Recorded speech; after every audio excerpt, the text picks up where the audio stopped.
Olá! Hoje a gente vai conversar sobre o tratamento de varizes com laser, o tal do EVLT.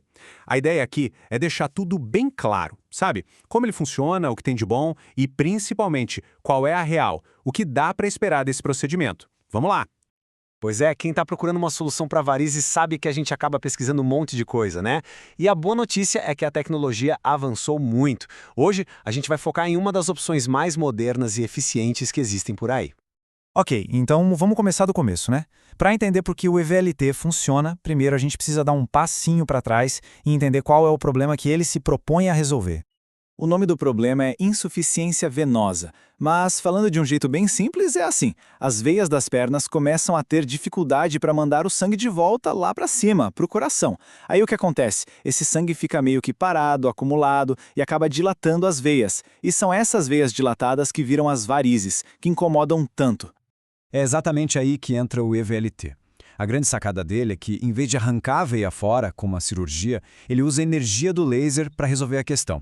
Basicamente, uma fibra ótica bem fininha é colocada dentro da veia doente e o calor do laser fecha ela por dentro. Simples assim. O processo todo é bem engenhoso, sabe? Primeiro, essa fibra de laser é inserida na veia. Depois, o laser é ligado e o calor dele sela a parede da veia por dentro, fechando a passagem. E o mais legal é o que vem depois. O próprio corpo super inteligente desvia o fluxo de sangue dali para outras veias que estão funcionando direitinho. A circulação melhora na hora. Beleza, agora que a gente já entendeu o que é e como funciona, vem a pergunta de $1 milhão, né? Por que escolher esse tratamento? Quais são as vantagens dele? Vamos dar uma olhada. Olha, os benefícios são realmente um salto de qualidade. Primeiro, é minimamente invasivo, ou seja, sem aqueles cortes grandes de cirurgia. Isso significa que a recuperação é, nossa, muito mais rápida. Em poucos dias, já dá para voltar para a rotina. Além de ser super eficaz, tem bem menos dor, quase nenhuma cicatriz, e ainda por cima existem opções para deixar a pessoa mais tranquila e confortável durante o procedimento. É outra história. Bom, mas como em tudo na vida, principalmente na medicina, a gente precisa ser realista, né? Todo procedimento tem seus riscos e para tomar uma boa decisão é fundamental conhecer todos os lados da moada. Então, vamos falar abertamente sobre os possíveis efeitos colaterais. Vamos começar com os efeitos mais comuns, aqueles que acontecem em mais de 10% dos casos. É importante já saber que isso pode acontecer e que na grande maioria das vezes são coisas temporárias que passam. Então, o que seria isso? Olha, um pouco de dor ou desconforto na região é normal, mas é algo que se controla com analgésicos. Também podem aparecer hematomas. Sabe aquelas manchas roxas no lugar da aplicação? Elas somem com o tempo. E um certo inchaço e inflamação na área tratada também. Tudo isso, na verdade, faz parte da cicatrização do corpo.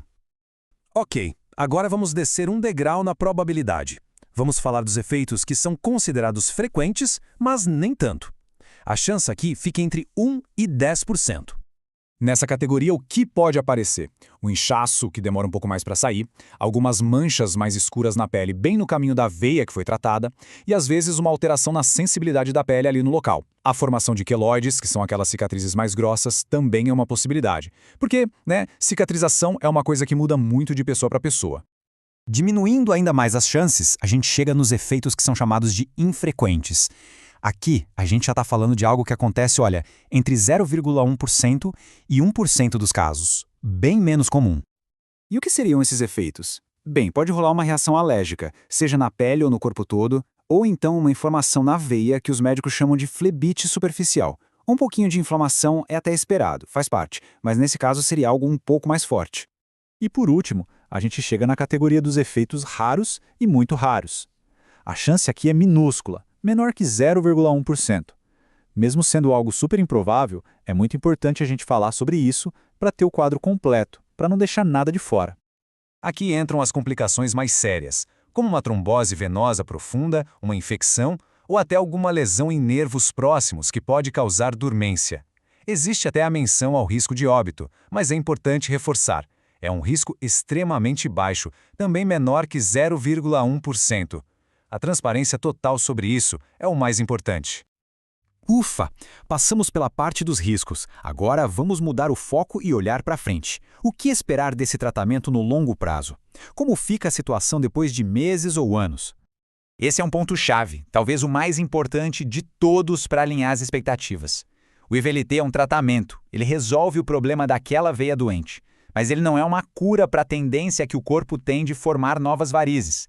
Essa é uma condição crônica, ou seja, com o tempo, outras varizes podem sim aparecer. E aquela veia que foi tratada com o laser, ela pode voltar? Pode. Existe uma pequena chance, entre 2% e 5%, de que a veia se reabra. Isso se chama recanalização. Se acontecer, talvez seja preciso um novo procedimento, um complemento para fechar ela de novo. E isso nos leva a outra conversa super importante, a parte estética. O resultado visual pode variar bastante. Muitas vezes, para chegar naquele resultado lisinho, sem nenhuma marquinha, pode ser que precise de outros tratamentos juntos, como a escleroterapia, para cuidar dos vasinhos menores. E claro, esses tratamentos extras podem ter outros custos. Bom, acho que a gente conseguiu passar por todos os pontos, né? Agora, para fechar, vamos juntar todas as peças desse quebra-cabeça e ter uma visão bem clara do todo. Então, colocando na balança, o que a gente tem? De um lado, um tratamento super moderno, muito eficaz e com uma recuperação que é, francamente, fantástica. Do outro lado, a gente tem alguns riscos que, embora raros, precisam ser conhecidos. E também a clareza de que isso não cura a doença para sempre e que o resultado estético pode não ser perfeito só com esse procedimento. E com tudo isso em mãos, a pergunta principal muda, percebe? Não é mais será que eu faço, mas sim o que eu preciso perguntar para o meu médico. Chegar na consulta com as perguntas certas na ponta da língua, esse é o verdadeiro poder.